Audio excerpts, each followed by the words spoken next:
दोस्तों, भारत में एक अजीबोगरीब किस्म की प्रजाति पाई जाती है जिसमें ज्ञान लेने वाला और ज्ञान देने वाला दोनों ही जाहिल होते हैं, लेकिन ज्ञान पर चर्चा के नाम पर एक दूसरे को खुश करने की कोशिश भी करते हैं। तो आज मैं ऐसा ही एक चर्चा आपके लिए लेकर आया हूँ। देखें और एंजॉय करें। ये एजेंडा क्या है? ये एजेंडा शरिया का है, इस्लाम का ही है, जो हमारी आसमानी किताब से आ रहा है।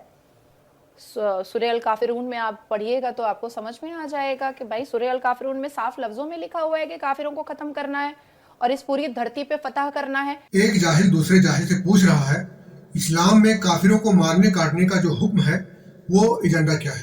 तो ये खराब मुवाली कहती है ये इस्लाम का एजेंडा है और ये एजेंडा कुरान से ही आया है और हवाला सूरह काफिरून।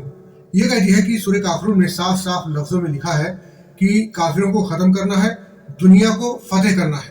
तो क्या वाकई इस खराब मुहाली का ये दावा सच है?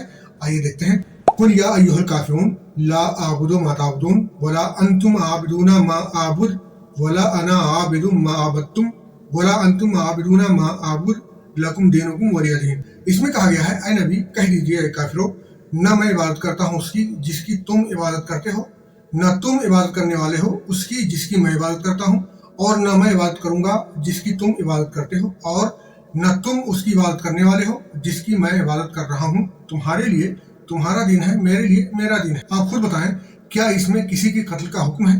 क्या इसमें जंगो जदल की बात कही गई है? ऐसा बिल्कुल नहीं है। इसमें काफिरों के अकायद से बरात का ऐलान किया गया है कि तुम अपने रास्ते, हम अपने रास्ते, तुम्हें तुम्हारा दिन मुबारक हो, हमको हमारा दिन मुबारक हो। इसमें ऐसा कोई एजेंडा नहीं है जैसा कि इस खराब मुवाली ने दावा किया है। लेकिन इन दोनों जाहिलों का ये चर्चा जरूर बता रहा है कि इन लोगों का एजेंडा क्या है। आगे देखें। तो ये तो वही कर रहे हैं जो इन्होंने आसमानी किताब में पढ़ा है। ये उम्मा का कॉन्सेप्ट है। एग्जैक्टली।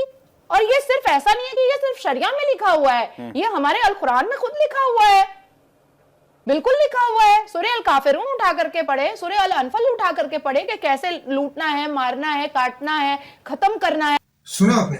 इसने अपने दावा को सही साबित करने के लिए एक और सूरा का नाम लिया, सूरा अल अनफल, और कहा इसमें भी लिखा है काफिरों को किस तरह मारना है, किस तरह काटना है, किस तरह लूटना है। सूरह काफिरून पर इसने जो दावा किया था उस दावे का झूठ पहले ही आपके लिए सरप्राइज से कम नहीं था। फिर इसने सूरह अल अनफल का जो नाम लिया है ये दूसरा बड़ा सरप्राइज है।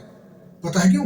क्योंकि पूरे कुरान में सूरह अल अनफल नाम का कोई सूरा नहीं है। लेकिन ये भी सच है, इन जाहिलों को इस बात से कोई फर्क नहीं पड़ता कि कुरान में अल अनफल नाम का कोई सूरा है या नहीं है, क्योंकि इन लोगों का एजेंडा सच और झूठ का फर्क करना नहीं है। इन लोगों का एजेंडा वही है जो मैंने वीडियो के शुरू में कहा था कि एक जाहिल सवाल करता है, दूसरा जाहिल जवाब देता है। सवाल करने वाले को भी झूठ सुनना होता है और जवाब देने वालों को भी झूठ हगना होता है। ये चर्चा ज्ञान का नहीं, बल्कि इस प्रजाति के लोग इसी तरह एक दूसरे को खुश करने के लिए इस्लाम पर भूखते हैं।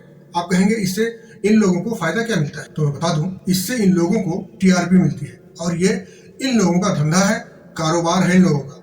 इसी से इन लोगों की रोजी रोटी चलती है। अगर ये लोग इस्लाम का, मुसलमानों का नाम लेना छोड़ दें तो मेरा ख्याल है ये लोग भूखे मर जाएंगे। इस बारे में आप क्या सोचते हैं? कमेंट में जरूर बताएं और वीडियो को अपने दोस्तों में शेयर भी करें।